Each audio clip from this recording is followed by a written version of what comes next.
17 days gone into the month of August 2020. A lovely evening and welcome to today's episode of the News Report. My name is SALIFYANJI BWEUPE. And I'm CHIMWANGA KALALA. So for comments and contributions, please be sure to send those to 0976 599 547 and the number is right at the bottom of your screen. And also be sure to like and follow our Facebook page also and share it as well. And because we have a very interesting show this evening. And also we have a YouTube channel that is a live TV channel as well. And so before we get into the details of today's stories, we'd like to look at the leading stories.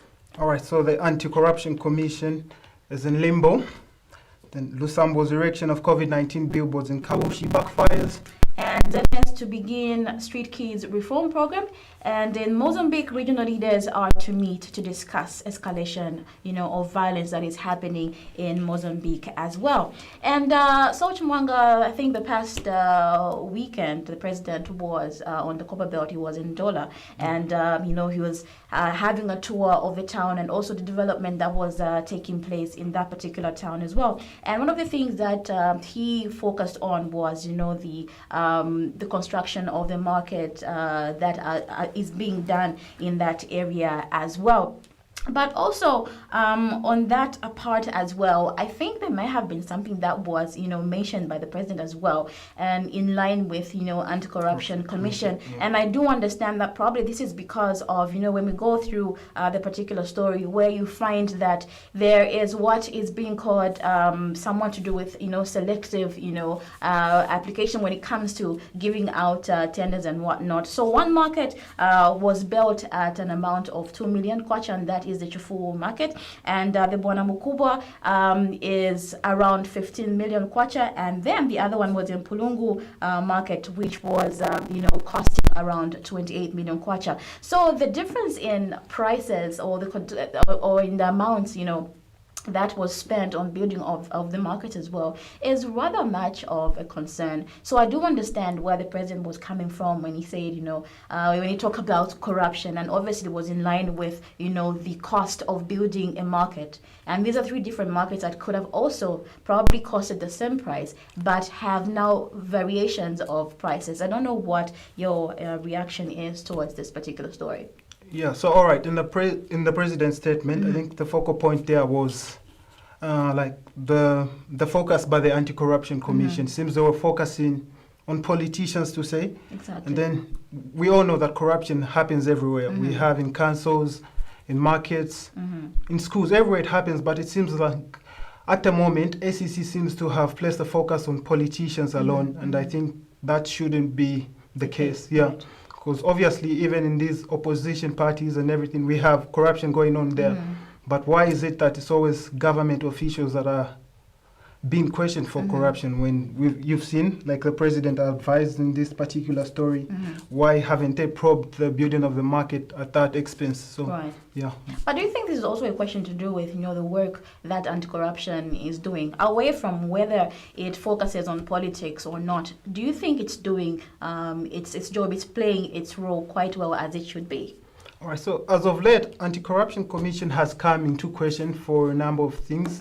I think they don't have the confidence from the public with how they've been handling their cases. We've seen the Chitalo Chilufya case and how it was handled. Yeah. So that led to the suspension of the SEC employee for failing to testify against Dr. Chilufya. Yeah. So I think, I don't even know. So here we have the government and the president himself complaining about SEC. So it seems the government is not happy with SEC. The public is not happy with SEC. So I don't know. I don't think they're living up to the standards and their mandate. Right, and I would like to agree with you when you say that corruption is everywhere. But it's unfortunate that only one, section, of the economy is really focused on. I think whether it comes to a police officer on the street, whether it comes to someone, getting employment, whether it comes to, someone wanting to have,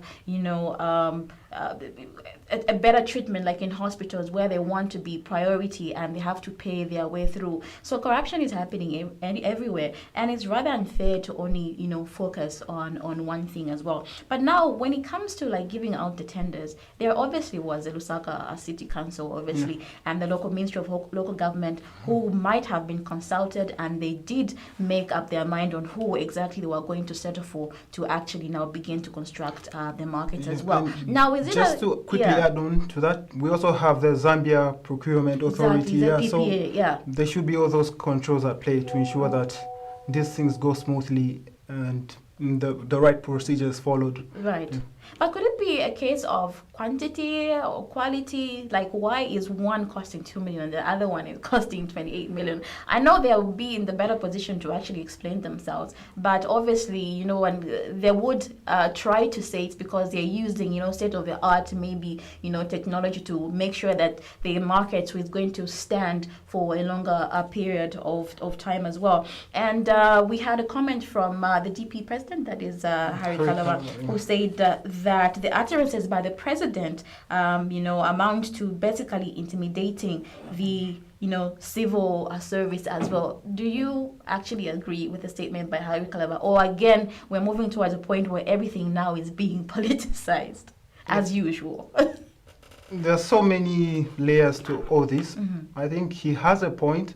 I think this just goes back to basic civics, like the separation of power. I think, imagine if the president is now questioning your operations as an institution, and the powers of the presidents and everything. Right. So I think, you would say it amounts to intimidation of the SEC. How are they supposed to go about doing their mandate, executing their mandate freely, when they get such statements from the head of state? Although in his defense, I kind of feel like the two headlines from the Times of Zambia and the News Diggers kind of took his statement out of context. Yes, right. Yeah, they rushed to him. They twisted everything. Yeah, it's like they rushed to condemn him for airing out his grievances against the SEC without like giving the whole background story concerning the markets and the like. I think that as well, on the newspaper and the reporting, I think it was sort of biased against the president. Right. And I think like in the past show we were talking about, the reporting when it comes to like media houses.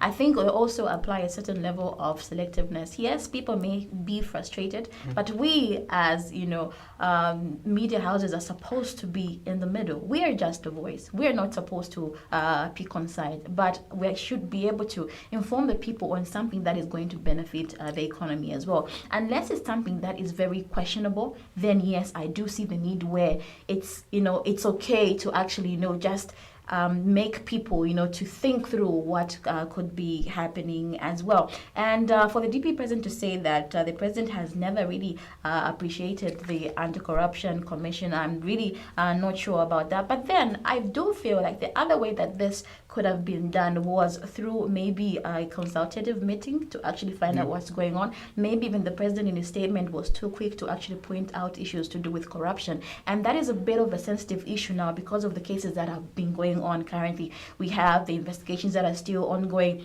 about the health minister. We have now the Panji Kaunda story and Tasila Lungu story, and where there's an issue of SEC coming in and investigating how she acquired that land as well. So I do think sometimes it's okay to kind of respond in a very try to be sensitive about how I think you respond to issues of national interest as well, so that people don't really get it twisted. It's like you are upset about something, and I add more salt to the wound, or I add lemon to it, definitely you're going to react. And that is what I see on this particular story that, is trending on social media today. All right, but then a question arises. Do you think SEC is competent enough to carry out prosecution, especially of these high-profile people? We've seen them whenever it's just like ordinary citizens. My and everything. response is it's questionable. Competence, I don't want to say they're incompetent, but I would like to say I think their role is rather questionable. So we need people that are actually going to, they are leaders. They have to lead by example. Obviously, they also need to have a clean slate and also have like an independent mind where they are very, like they're non-partisan as well. So it has to be based around that. Yeah, so anyway, what's the way forward now? Will we have to disband the SEC and maybe come up with something else, or maybe is there just need for maybe to do an overhaul and maybe get some other people, some fresh minds to run the institution? Or maybe is it a lost cause? Well, all those questions, but I guess at the end of the day, I think as a commission itself, it has to really check itself.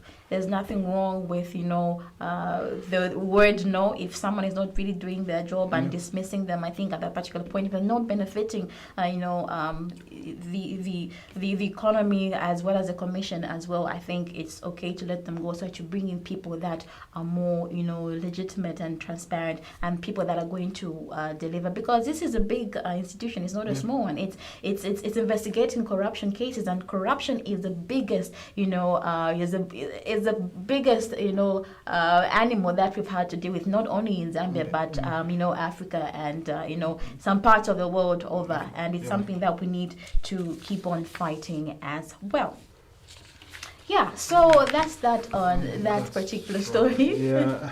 So on to the next story. So the Zambia National Service, ZNS, so is set to launch a street kids reform program beginning this month. This is the month of August. So this approach will see street kids across the country being offered full-time skills training and various national service camps, dotted across the country. So, all right, this project is slated to start this month. Do you think it will work out? Because obviously the stuff of giving out handouts where street kids are given this much, they're given these donations, but I think that's kind of stuff. We still go back to the same point. So you teach someone how to fish, and then you say, okay, now create something that, if there's no net, there's no fishing rod, okay, you need to catch the fish, you need to eat, what are you going to do? I think it's a good thing that now the street kids are going to be equipped. And in as much as it's really taken a long time, I really do hope that this is really going to take off this time around, because this is not the first time we're hearing, about the issues or the plight of street kids, and what's to follow, how we can, completely remove them off the streets as well. There have been a few challenges here and there where you have street kids running away from the homes that they are taken to, or street kids getting pregnant on the street as well. So I do certainly hope that this will benefit them in a good way. And maybe one other thing that should also be brought in is issues to do with talking about mental illnesses as well. I think this is something that really, mental health anyway, this is something that should be freely talked about. This is something that they'll probably need so much more than having to teach them the skills to life, but also trying to indulge them in conversations where they open up and just reshape their minds as well. It's so much more than the physical. I think it goes beyond that into the mental as well on this particular one. And it's a good thing that this time around the ZNS has come into play. And I don't know if it's anything to do with the issues of authority, where it would be better to actually keep them on track, since they'll have to deal with people or police or men that are in uniform as well. I don't know if it will help ground them. I don't know what your thoughts are.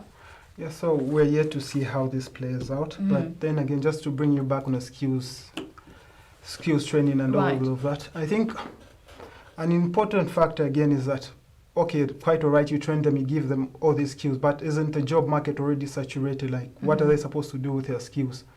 I think the skill, for me personally, I always say, if I were to be given an opportunity to be in the Ministry of Education, the first thing that one thing that I'll probably insist on or try to work on is the issues to do with skills training. It's very important. You do not know when it works for you. Take a look at maybe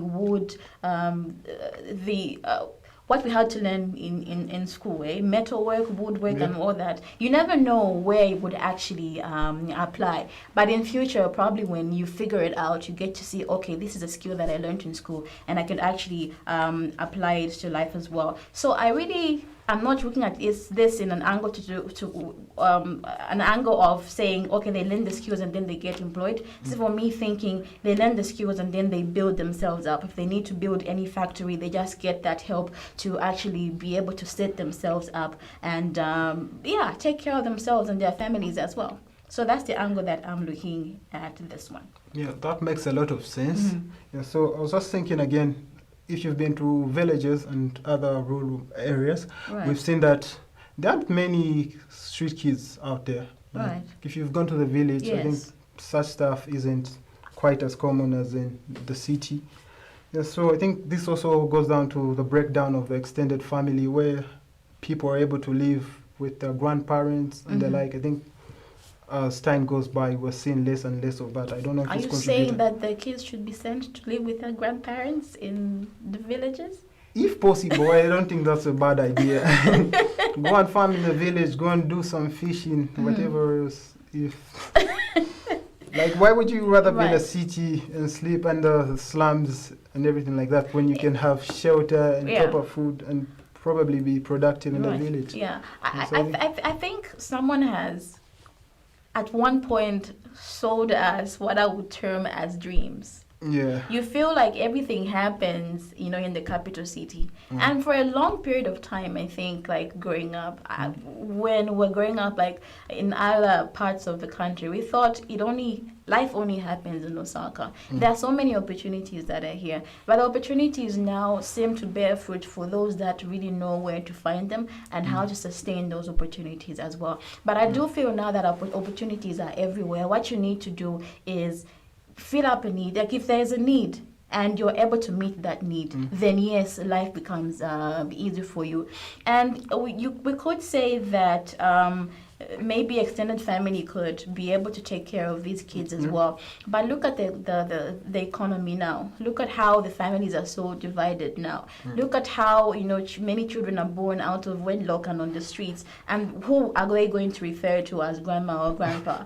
Look at probably the kids that completely are double orphans and they do not know or have anyone to go to. So the last resort is going to be on the street as well. So that's why I said this is beyond the physical. This is more to do with even like the mental, issues of things where maybe they just need someone to actually talk them through or talk them out, a certain habit that they have learned on the street as well. Yeah, I think it goes back to asking that question now, what's wrong at home? Like, is everything going fine? So, I don't know. And one thing I've always hated is when it's growing up like in a family where when a child cries, you decide to give them money. You give them a coin, say, "Anika coin, the kokulila or anika coin and the sweet." I think that is a bad mentality because when they grow up, they'll think, well, for me to stop crying, I need money. And I think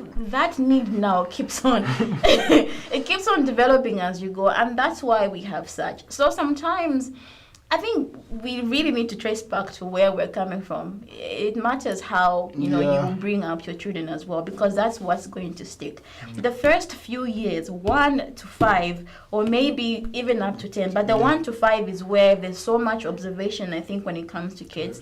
They will really now try to copy everything that you do. Sometimes you feel they're not looking or they're not listening, but then they're paying so much attention to that. So, maybe that's where the corruption comes from, like, exactly. Where you want a little something for every single thing you do. Yeah, right. So that could be one thing as well. And so the story goes on to say that the street kids. Let me read this one out. When implemented, the street kids problem is expected to be brought under control, as all children found on the streets will be enrolled in these programs to equip them with skills to empower them to work and become productive members of the society as well. So it goes on to say that there will be we're left with no option. Rather than begging and engaging in petty trading or illicit activities to obviously benefit them in a positive way. So I guess we'll wait and see how this one pans out to be. But please, let's not be judgmental, Chimwanga. It will be too soon to say within a month or two to say, oh, now there's so much progress, let's go and check on what's happening. You know, there are going to be failures along the way. That's one thing that I know. Just to bring you back on that, I remember there's a time I attended a press briefing at the Ministry of Information. That's a government complex. The Minister of Sports was there. Yeah, so he said just when COVID broke out, so they were worried about the street kids, and they were thinking what they were going to do to. They were thinking of what they were going to do to ensure that the street kids are protected from COVID, and then they said he made an announcement saying the street kids will be relocated to orphanages within 7 days. Right. So of which it did not happen. Obviously, like that sounded unrealistic from the get-go. I think we need to stop with the fake promises and unrealistic. Yeah, and I'm also concerned, rather, before we go on a break, when it comes to street kids and COVID-19, how well do they know about COVID-19, the repercussions or the virus as well? And are they still receiving, facial masks, or are they maintaining, social distance? But how safe are they on the streets pertaining to COVID-19 as well? And now we have the 750 kwacha fine as well. So if it's a street kid that's found without a facial mask, are they going to get arrested? All right, so that's a story for tomorrow. We'll have to go to the field to find out that. So we'll go for a quick break, then we'll be back shortly.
Masenza bwanji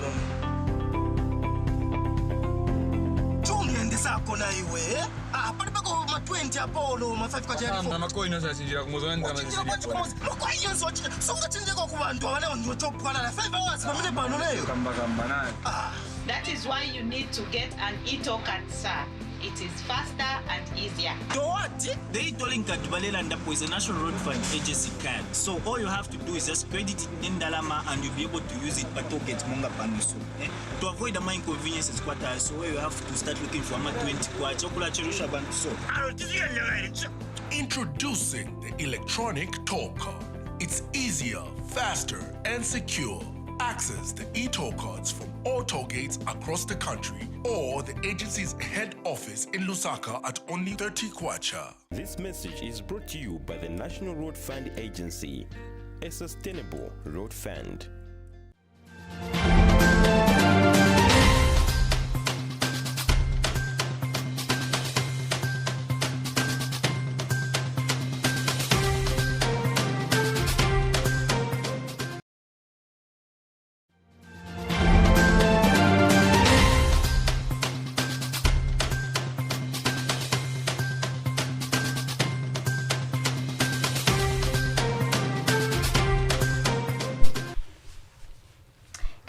you're watching News Report, and if you're just joining us right now and watching us on your Top Star channel 112, welcome. And also, if you're watching us on our Facebook live feed, that is Live TV, please be sure to send your comments and contributions on that page as well. So from Eagles to billboards, sorry, that's just me. Yeah. So our Lusaka minister, Bowman Lusambo, has erected a billboard, and that is in Kafubu in Ndola.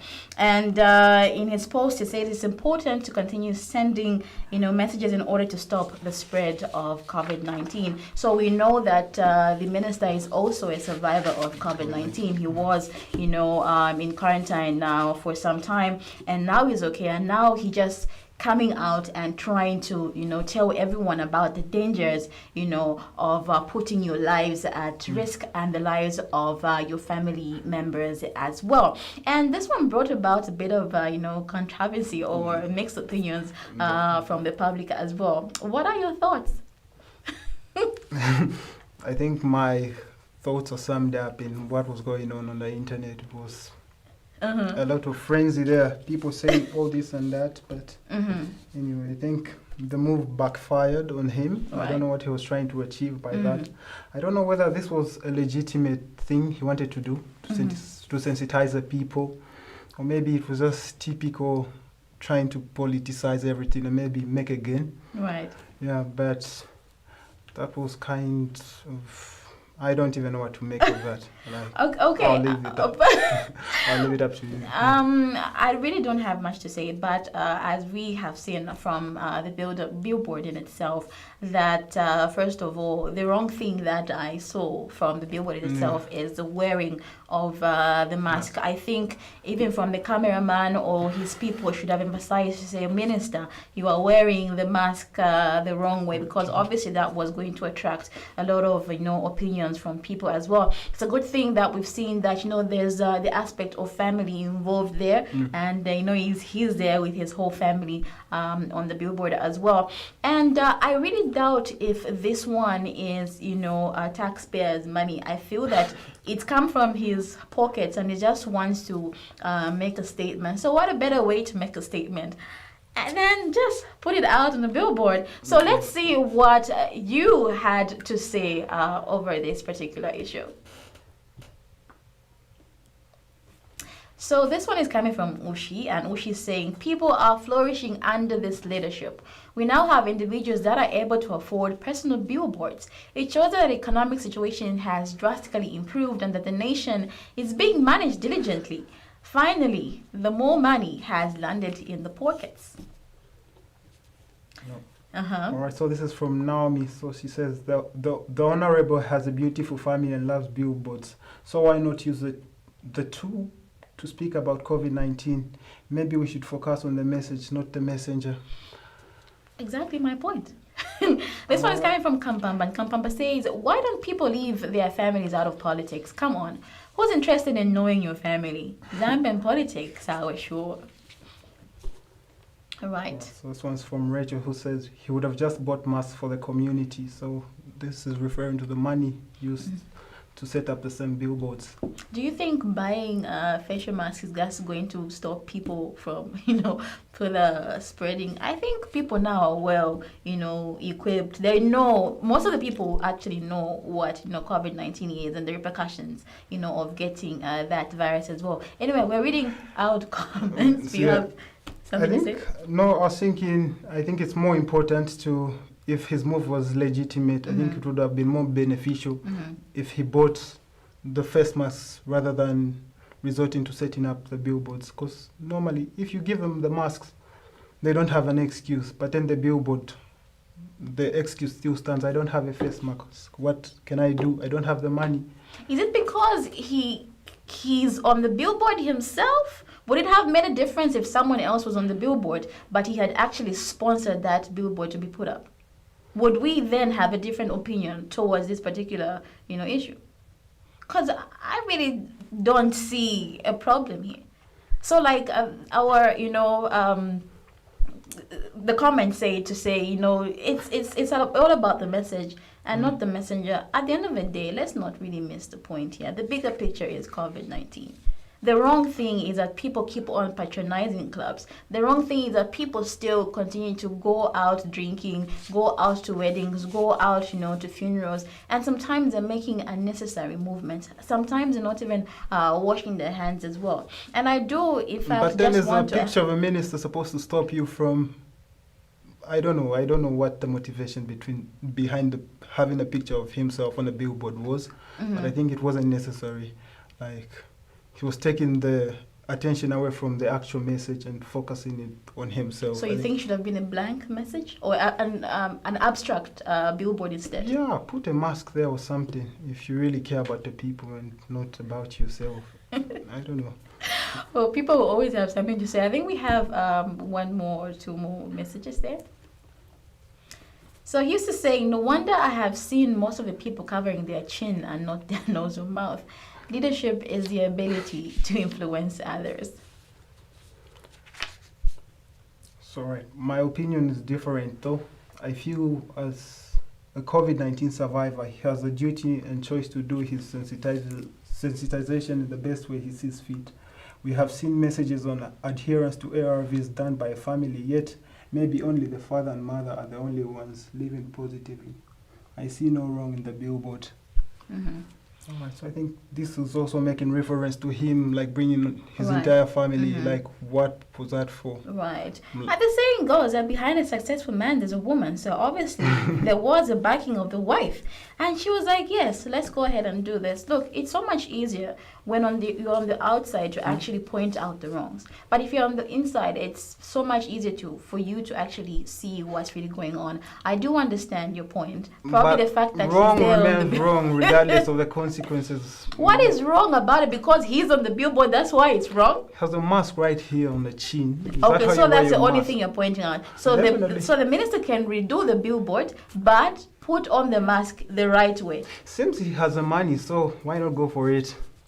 Okay, he probably paid for the services already, so they might just be able to edit that, as he being the minister as well. And so we move away from that particular story, and this is to do now, we're getting to the story to do with the law and discipline, or disciplining the law, if ever that would be the right term as well. And so today there was a trending video of a police officer, traffic officer, and a civilian that is alleged to be a PF supporter that had an altercation as well. And in that particular story, well, I didn't really get much out of it, just someone that, sounded as if they were very disgruntled and they had so much, to put out there as well. And so in line with that, we got some information on the news, or a statement from the Deputy Inspector General saying that this officer has been transferred to the Western Province. Do you think that was necessary? I don't think it was necessary. I think we need to preserve a certain level of consistency. Like, what happened to the notion of presumption of innocence until proven guilty? Like, straightforward. I think from the time it circulated and the time I saw the statement from the Deputy Inspector General of Police, Boni Kapeso, it was just maybe a 2-3 hour difference. I think so. It was quite quick. Right. Yeah, for the video to go in circulation and the statement saying he's been transferred. And what is being transferred supposed to do now? What does it change? I think if he did something wrong... Transferred and deployed, right? Yeah, to Western Province. But then what does that change? Should he continue with the discipline in Western Province?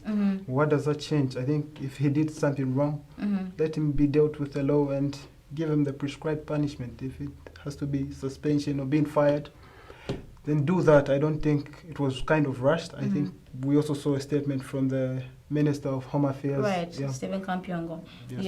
Who has condemned, the transfer of the said officer as well. And I think I do agree with the Home Affairs Minister. I think the decision was rushed, and like we had a conversation before, I do actually still feel there was no substantial evidence to actually, state or claim that, the police officer may have, said what this the PF supporter, alleged supporter, was actually saying. And sometimes, yes, he's in the police force and they're supposed to be non-partisan, but at the end of the day, he has the right to actually place a vote on whoever he wants to vote on. Probably his mistake was him being in uniform as well. But then again, when we talk about evidence, the video only shows an angry person shouting, and the police officer does not say anything, that is, shows that he said anything bad about the president as well. And in the first instance, how did they get to that point? What was the offense? Because obviously it could have been an offense, and this man thinking, oh no, I am a supporter, and so I have to, I have the privilege of, saying anything that I can say or doing whatever. So let me just put this out there. So I do feel even the said driver of the motor vehicle as well, I think should also be questioned. And the funny thing is that in the video he was screaming. Balusambo. Like, what was Mr. Lusambo supposed to do? Does that fall under his jurisdiction? Is he the boss of police? Right. Like, I don't know. Like, let's have a look at the clip and see what transpired exactly.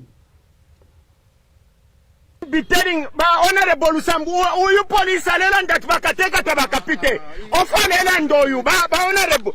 Honestly, this person is saying that bakateka tabakapite. You know about to dere sanaba. Yeah, so there you have it. That is a very short clip of that altercation that happened, in the streets of Lusaka as well. And the Inspector General himself said that he would not condone any indiscipline as well. So I do understand in the part where there was a drunk police officer, one that was in uniform that was caught on camera drunk. That one, it does make sense to talk about indiscipline, but in this case, you don't really actually know. So it's like you get arrested, you are slapped, you are beaten, and then the questions are asked later, which is very unfair. I think it's when it comes to the law here, it's rather a bit contradictory. It's a bit different, I think, in persons. The questions are asked later. You are not really given the platform, maybe in good time, to actually explain yourself or what happened, unless it's probably people that are, I feel this is just me, maybe privileged. And they can have, a lawyer present before they can actually give a statement. But how many people are actually able to, afford having a lawyer as well? And if the police officer really has, got a very good, representation as well, I do think that he could just also say, no, let's really investigate this issue and find out what's going on, because it's pretty much unfair. Unless it's at a point where he's put to a corner and he can't really say anything or defend himself. Yeah, because I was also thinking, how does the conversation go from traffic to saying the PF won't win the 2021 elections? What's the correlation there? Why would he want to say that? I don't think it made any sense. Yeah. So I think we're yet to see what. We'll keep an eye on the story and see what transpires. Exactly.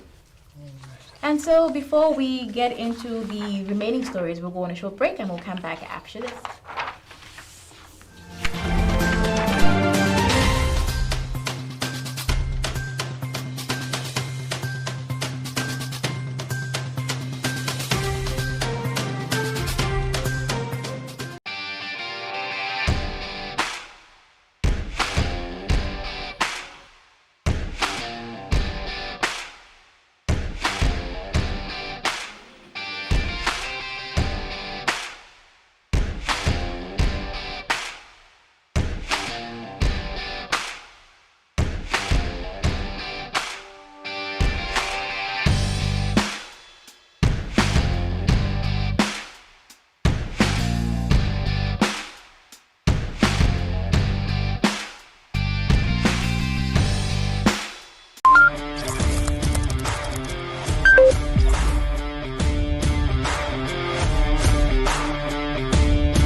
Muli bwanji tati. Bwino masenza bwanji mama.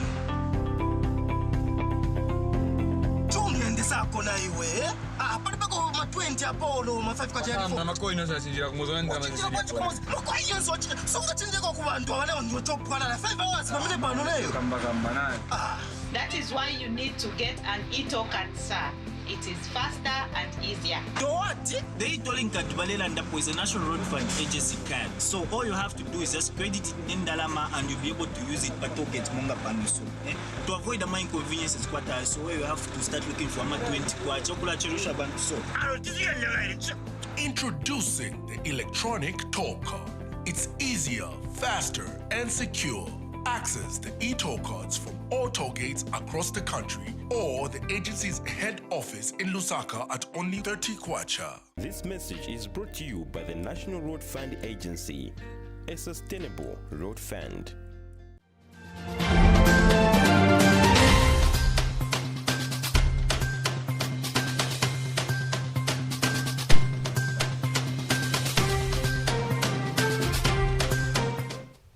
Welcome back. You are still watching News Report, and if you're just joining us, you have missed quite a bit, but stick around as we still have more stories for you. All right. So in the next story, this is concerning the Lusaka City Council. So LCC has apprehended a man suspected to be behind the exhumation of stillborns at Chingwere Cemetery. I think just before I even go any deep into the story, Right. That's definitely something sick to do. Exactly. Like, why would anyone want to do this? So, anyway. And this has been known to really, happen from time immemorial, and only God knows what, they get to use, the stillborn babies for, and others, I think, I really don't know, but there's some I feel I've heard once or twice have stolen babies from the mortuary as well. That's before they're buried and everything else. It's very saddening. It's very sick as well. And to think that you can actually get some fast money on the grounds of having to use or exhume, someone else's, child, even if they're dead, or just the dead body in itself, I think is very disturbing as well. And I would say tobacco atomwenso. Indeed. So on the 28th of July, LCC learned that some unknown people were exhuming bodies of stillborns at Chingwere Cemetery for unknown motives. All right, so to curb the vice, LCC and police set up neighborhood patrols in the cemetery just to ensure that they keep an eye on what's going on in the cemetery at night. So this is when yesterday, was it Friday? Yeah, they were able to apprehend the person. So this is a suspect who is said to have been exhuming the bodies. But not only this, though, Chimwanga, a lot happens at the cemeteries. It's in the past, like a few months ago, there was some alcohol that was being sold at the cemetery. There are people, that sleep at the cemetery. They're just drunk. They're passing on their way home. They pass out right there in the cemetery as well. And there's an issue to do with safety as well. Yeah. I mean, first of all, I get so freaked out about, just being at the cemetery itself, and even just using it as a path, even worse. In as much as, yes, they are dead bodies, they are buried bodies, it's still a scary, thing, and a very scary place to be as well. So it really baffles me about how people would really get to this point where they freely feel they can do activities there. If this is some way of trying to get rich, isn't there a better way of doing things other than rituals as well? I bet people want the easy way out. And then I've even heard of stories of where people steal flowers from graves and resell them. I don't know if you've heard of that. So something like that happens. So pretty bad place to be. So the Lusaka City Council has warned members of the public to ensure that they don't move around the cemetery at night. Even if you use it as a through road, just ensure you don't do it at night, because they're keeping an eye on cemeteries to just ensure that the place is safe. Right, and not just an issue of safety as well, not just an issue of theft or exhumation of dead bodies. I think it's also to do with one security as well. You could be, attacked as you are passing through the graveyards or the cemetery in itself, and you could end up losing a life as well. So I think people need to really adhere to what the Lusaka City Council has said, and just ensure that they find other paths to use, or just don't really move around at night. All right, so just one more line from this story. So the suspect led, when he was apprehended, he led the LCC and the officers to a place where he had like baby clothes, and broken coffins like for babies. That was very sick. And some pictures were actually what sick. if he even actually they sell those same clothes that they exhume from the dead bodies as well, and sell them as second-hand clothes as well. It's a matter of concern, and it's very scary. And obviously now, especially when it comes to second-hand clothes, I think there's a very huge market in Zambia as well. And the good part is that it now, regardless of where you're coming from, you're still able to afford to buy one or two things, on the street as well. But if these people are going to really, this is just me, just thinking maybe, what do they do with the clothes? They've already gotten the body, used it for whatever rituals they need to use it for. What do they do with the clothes? I'm sure they don't burn them, so they just, obviously reuse those or try to sell them off on the street.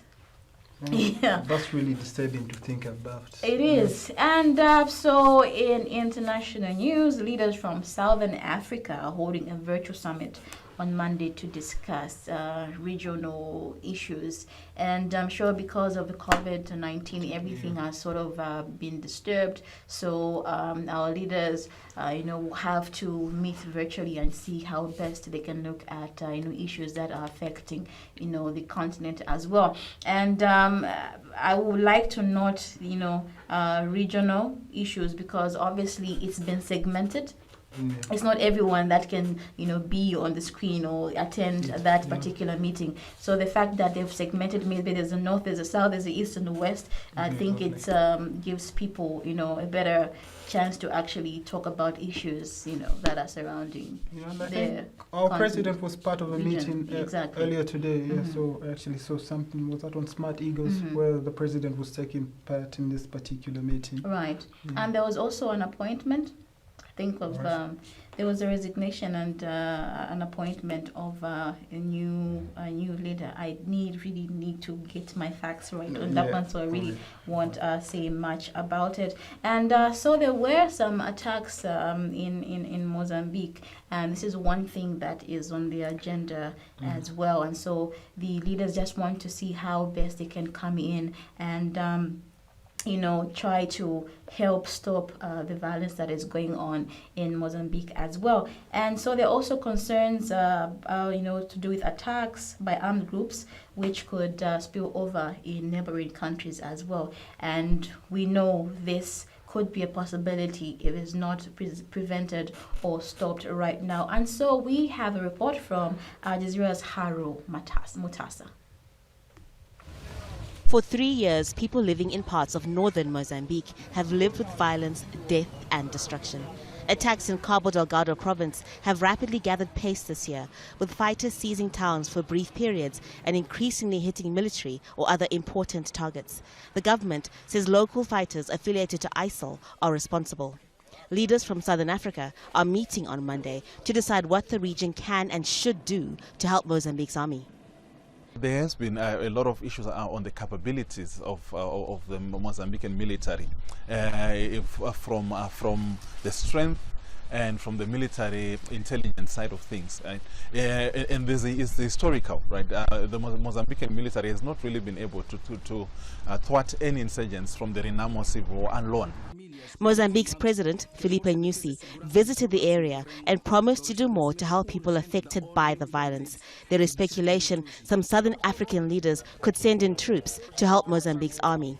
It's happened before in the Democratic Republic of Congo, Lesotho and Mozambique, back when fighters from the group Renamo were raiding towns and villages in Gorongosa. it doesn't have that strong a military, and in any event, it is coming from a process and period in which it was already undergoing military civil war.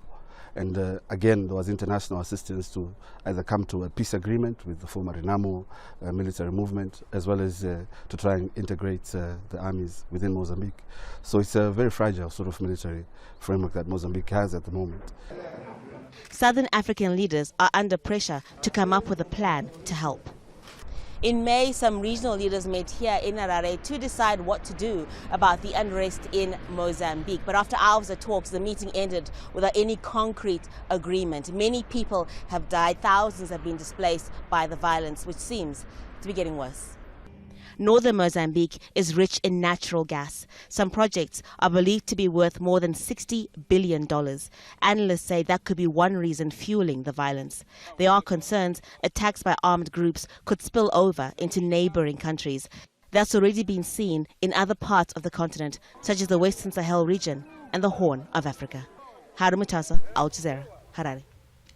So there was some news coming in from Zimbabwe, and courtesy of Al Jazeera as well.